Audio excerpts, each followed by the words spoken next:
नमस्कार, जम्मू संवाद में आपका स्वागत है और मैं हूं ललित खजूरिया। पूरा देश कोविड 19 के खिलाफ लड़ रहा है। प्रधानमंत्री साहब लगातार ये अपील कर रहे हैं कि इस दौरान किसी की भी जॉब ना जाए, लेकिन देखने को ये मिल रहा है कि कोविड 19 के दौरान ही SRO 24 के तहत लगे हुए बच्चों की जॉब छीन ली जाती है, यानी कि उन्हें टर्मिनेट कर दिया जाता है। और फिर ये एक राजनीतिक मुद्दा भी बन जाता है, क्योंकि इसमें विपक्ष के नेता शशि थरूर ट्वीट करते हैं और बाकायदा अपनी नाराजगी जाहिर करते हैं कि ऐसे में जब सब इकट्ठे होकर और जो फ्रंट लाइन के योद्धा हैं, डॉक्टर, पैरामेडिकल स्टाफ और नर्सिंग स्टाफ, आप इनको तंग कर रहे हैं, यानी कि जो SRO 24 के तहत जो लगे हुए हैं उनको निकाला जा रहा है। ये बहुत ही गलत है। उन्होंने अपनी चिंता जाहिर की। उसी मुद्दे पर मेरी आज शशि थरूर जी से बातचीत हुई। आइए वो मैं आपको बताता हूं, और उसमें कई ऐसे मुद्दे थे जो बेहद अहम भी थे। आइए सुनाता हूं आपको मैं ये पूरी बातचीत। हमारे साथ इस वक्त जुड़ चुके हैं शशि थरूर जी, जो यूपीए सरकार में पूर्व मंत्री भी रह चुके हैं और मौजूदा इस समय MP हैं केरला की तरफ से। सर, जिस तरह से आपका ट्वीट आया और आपने इंटरवीन किया कि जम्मू कश्मीर की अगर मैं बात करूं तो यहां पर SRO 24 के तहत नर्सिंग स्टाफ रखा गया था GMC में और उन्हें निकाल दिया गया, जबकि प्रधानमंत्री साहब ये कह रहे हैं कि इस वक्त हम उस युद्ध से लड़ रहे हैं, यहां पर हमें जीत हासिल करना बेहद जरूरी है कोविड 19 के ऊपर, तो सबको मिलकर चलना है। और इन्हें योद्धाओं के तौर पर यहां पर एक पेश किया गया doctors, paramedical staff, nursing staff को, लेकिन उसी दौरान यहां पर निकालने का जो एक सिलसिला चल रहा है सर, इस पर आप क्या कहेंगे? जी देखिए, मैं क्या बताऊं आपको। बात यह है कि मुझे सिर्फ ये खबर मिली 14 तारीख को रात को कि 181 हेल्थ मेडिकल एजुकेशन डिपार्टमेंट के वर्कर्स को छोड़ दिया गया था, और इसमें है मेरे ख्याल में करीब 100 या 97 स्टाफ नर्स है, पैरामेडिक्स है। मतलब यही लोग हैं जो ये कोरोना वायरस के खिलाफ लड़ाई चलने के लोग हैं। और इस हालत में मुझे एक चीज समझ नहीं आया कि इस अन्याय करने का क्या कारण था, क्या प्रोसीजर लोग इस्तेमाल किए हैं। ऐसे आर्बिट्रेरी टर्मिनेशन हमारे देश में नहीं हो सकता ना, क्योंकि आपको मालूम है कि जब रिक्रूटमेंट हो चुके हैं तो इसको बदलना बिल्कुल नामुमकिन है। ये अंग्रेजी में कहा जाता है प्रिंसिपल ऑफ नेचुरल जस्टिस है, क्योंकि अगर आप किसी को अपना काम से निकालना चाहते हैं तो उनको मौका देना चाहिए समझाने के लिए कि उनकी राय क्या है, उनका स्थिति क्या है, उनकी मतलब क्यों उनको काम से हटाना जाना है। दूसरी बात यह है कि जब हमारे देश में ये सारे कोविड चल रहे हैं और हमको पता है कि हर रोज लोग जरा एंग्शियस हैं कि अगर कुछ हुआ तो क्या अस्पताल में डॉक्टर नर्स काफी होंगे या नहीं, तो इस हालत में कई अस्पताल तो रिटायर कर चुके हुए डॉक्टर्स और नर्सेस को बुला रहे हैं जी कि देखिए हमें जरूरत है स्टाफ की। तो अभी नए नौजवान नर्स और ट्रेनिंग किया हुआ प्रोफेशनल्स को हटाना ये बिल्कुल इनसेंसिटिव है, अन्याय है। और ये मतलब मैं नहीं कहूंगा कि ये बुद्धिशील डिसीजन है। और सर दूसरी बात यह है कि सरकार को, जैसे मैं जानता हूं कि उनको डिस्क्रेशन है कि इन लोगों को 6 साल तक रख सकते हैं, बिल्कुल दूसरे प्रोसीजर की जरूरत नहीं है। लेकिन ये 6 साल करने के अलावा उन्होंने ये डिस्क्रेशन नहीं इस्तेमाल किया, उनको जाने दिया। और मुझे तो बिल्कुल नहीं समझ आ रहा है, इसलिए मैंने वहाँ के आपके जो सांसद है डॉक्टर जितेंद्र सिंह जी, प्रधानमंत्री के ऑफिस में भी मंत्री है, उनसे मैंने ट्वीट करके पूछा। मुझे जरा सा आश्चर्य लगा कि उसने कोई जवाब नहीं दिया इस विषय पे। और नियम के अनुसार जब 1 साल का कॉन्ट्रैक्ट को 6 साल तक एक्सटेंड कर सकते हैं, और आप पूरे देश और जम्मू नेचुरली ऑल्सो इंक्लूडेड ऐसे एक बड़ा इमरजेंसी को अभी हौसला करने का कोशिश कर रहे हैं, तो इन लोग को क्यों छोड़ दिया? मुझे पता नहीं क्या हो रहा है, इसलिए मैं प्रश्न पूछता हूँ। आपको अगर ज्यादा जानते हैं तो मुझे समझाइए। सर, सवाल ये है कि जम्मू कश्मीर में 300 के ज्यादा मामले हो चुके हैं और ऐसे में जैसे आपने बात की है कि रिटायर्ड डॉक्टर्स, पैरामेडिकल स्टाफ या दूसरों को बुलाया जा रहा है, तो ये यंगस्टर है, इनको इनको और कंटिन्यू रखना चाहिए था। वो डॉक्टर्स आ नहीं रहे हैं, उनकी गुजारिशें की जा रही हैं, खिदमत की जा रही है कि आप आइए, और जो काम करने के लिए तैयार है उन्हें ये इग्नोर कर रहे हैं, टर्मिनेट कर रहे हैं। आपको लगता है कि प्रधानमंत्री की वो जो गुजारिश थी, जो अपील थी कि कोविड-19 के दौरान किसी को ना निकाला जाए प्राइवेट सेक्टर से, लेकिन गवर्नमेंट सेक्टर में ये सब कुछ हो रहा है? जी, इसमें तो कोई लॉजिक नहीं है, क्योंकि नेचुरली सरकार की बड़ी जिम्मेदारी है इस विषय में, और सरकार की जो जिनके पास हमारे टैक्स के पैसे हैं, अभी वो पीएम केयर्स फंड के रूप में और पैसे मिले हैं, तो लोगों को तनख्वाह देने में कोई दिक्कत नहीं होना चाहिए। जी। जब हमारे देश में किसी को पता नहीं कि कब तक चलेगी ये इमरजेंसी, तो आपको लोगों को छोड़ने के अलावा आप उनको रिक्रूट करके उसको ट्रेनिंग और एक्सपीरियंस देना चाहिए, क्योंकि किसी को पता नहीं कि अगले हफ्ते या अगले महीने प्रॉब्लम इतने ज्यादा नहीं बढ़ जाए कि उनकी जरूरत ज्यादा पड़ेंगे। लेकिन सर मैं यही कह रहा हूं ना कि पीएम साहब एक तरफ से अपील कर रहे हैं प्राइवेट सेक्टर्स के कि आप अपने एम्प्लॉयज को मत निकालिए, उनकी सैलरी मत काटिए। दूसरा, गवर्नमेंट सेक्टर में जिनकी नौकरी लगी हुई है युवाओं की SRO 24 के तहत, उनको टर्मिनेट किया जा रहा है। तो ये पीएम की अपील कैसे कहा जाता है ना कि जो आप किसी और को करना चाहते हैं और आप खुद नहीं करते हैं, तो ये बड़ी बुरी बात है।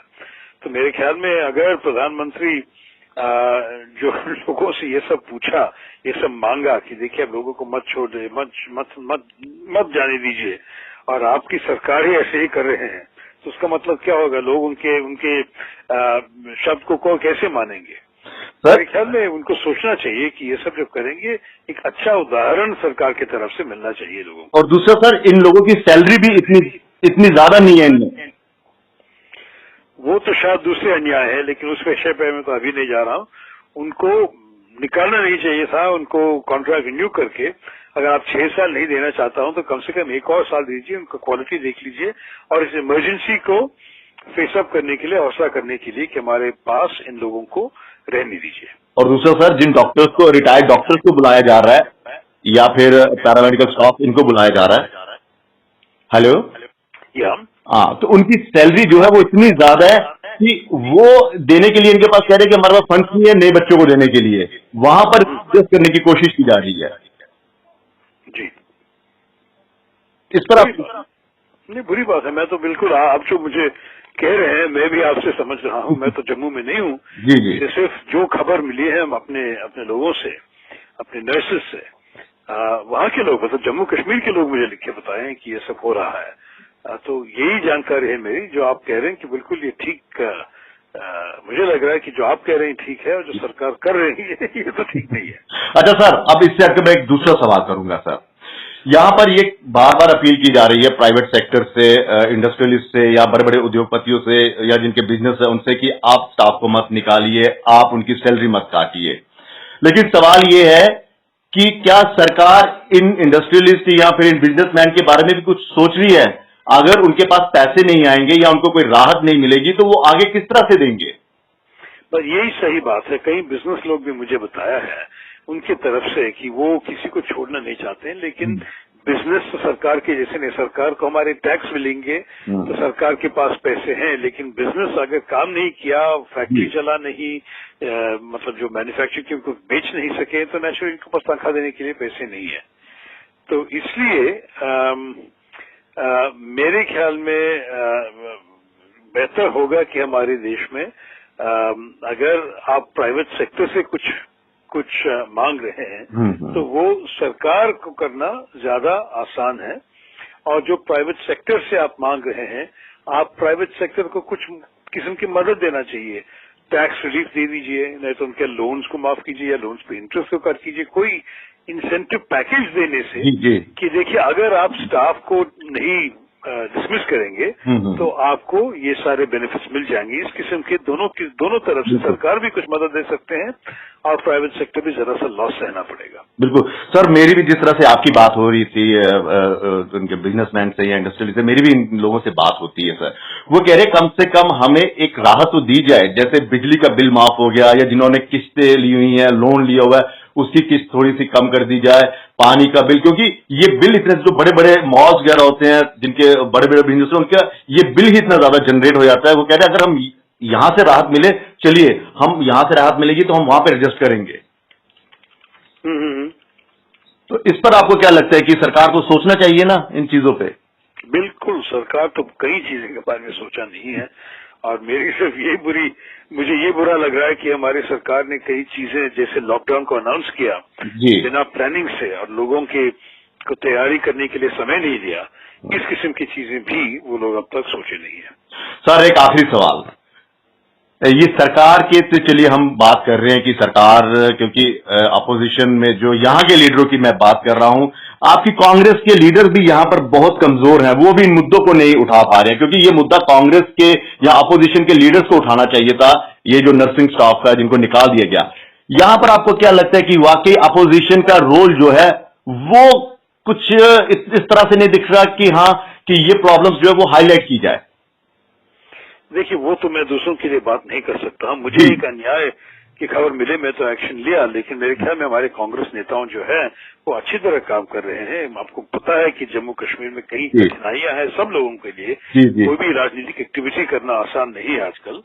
तो इस हालत में मैं उनको बिल्कुल कोई आरोप नहीं दे रहा हूँ। मुझे ये खबर मिली, मैं एक्शन लिया। मुझे मेरी इरादा ऐसे है, मेरी हैबिट ऐसे ही है कि लोग अगर कोई मतलब आपको पता होंगे कि विद्यार्थियों, पूरे देश के विद्यार्थियों जो लिख रहे हैं परीक्षा के विषय पे, उनके यूनिवर्सिटीज में कुछ गड़बड़ चल रहे हैं, तो ये सब मैं उठाता हूँ और मेरे ख्याल में सरकार भी समझ लिया कि जब मैं एक विषय उठाता हूँ मैं सिर्फ न्याय की, मैं सिर्फ राजनीति नहीं कर रहा हूँ, मैं इसमें न्याय की बात। बिल्कुल सर, आपकी हमारी जनता है। बिल्कुल, तो यही स्पिरिट में मैं काम कर रहा हूँ। आपकी तो इमेज भी वैसी है ना कि यहाँ पर सरकार गलत कर रही है, आप ठोकर कहते हैं ये गलत है, यहाँ पर अच्छे उनके निर्णय होते हैं, आप उनकी तारीफ भी करते हैं। एक बस यही मैं जानना चाहता हूं कि क्या आपको लगता है कि जम्मू कश्मीर में सरकार ना होने के कारण और चुनाव नहीं हुए हैं यहाँ पर और कोई पॉपुलर गवर्नमेंट नहीं है यहाँ पर, इस कारण इस तरह के फैसले लिए जा रहे हैं, यहाँ पर बच्चों का भविष्य जो है वो अंधकार में जा रहा है? वो तो शायद आप जरा सा ज्यादा कह रहे हैं, क्योंकि हमारे बच्चों की भविष्य है, हमारे देश की भविष्य है, तो इसलिए अंधकार में चले तो हम सब डूब जाएंगे। नहीं, मेरे ख्याल में इधर उधर गलतियां तो हो रही सरकार की तरफ से। मुझे तो लग रहा है कि अगर हमारे नौजवानों को मौका ज्यादा दे दी, वो लोग हमारे देश में अंधकार में नहीं लेकिन बहुत अच्छी रोशनी में ले जाएंगे, लेकिन मौका तो मिलना चाहिए उनको। कभी तो मैं कह रहा हूँ कि वो मायूस हो रहे हैं, इसलिए वो कई बच्चों से मैं मिला हूँ, वो डिप्रेशन के शिकार हो रहे हैं, बार बार कहते हैं कि भैया बताइए हम क्या करें, हमें मौका ही नहीं मिल रहा, यहाँ पर कोई सुनता ही नहीं है। मैं इसलिए कह रहा हूँ कि यहाँ पर भी आपके कांग्रेस के नेताओं को थोड़ा सा अपनी एक्टिविटी दिखानी पड़ेगी। ये मैं शिकायत नहीं कर रहा, क्योंकि मैं खुद जमीन पे काम करता हूं और इसलिए मैं कह रहा हूं कि आपके नेता यहां पर बाहर ही नहीं निकलते हैं। देखिए, आपको पता है कि आजकल लॉकडाउन तो चल रहे हैं, आजकल ये पुरानी जो कुछ घर के अंदर से भी कह सकते हैं, कर सकते हैं, करेंगे नेचुरली। मैं आपने जो कहा मैं ध्यान दिया, बहुत शुक्रिया। ठीक है, बहुत बहुत शुक्रिया सर, बहुत बहुत धन्यवाद। जब देश एक खतरनाक बीमारी से लड़ रहा हो तो हमारा फर्ज बनता है कि हम भी कोई जिम्मेदारी उठाएं। जैसे दवाखाना फार्मेसी ने उठाई आपको आपकी दवा पहुंचाने की। बस कीजिए 9622200090 पे कॉल और घर बैठे मंगवाइए अपनी दवा। Prescription mandatory. दवाखाना फार्मेसी, 20cc, अकाफ market, Gandhinagar. Terms and conditions apply.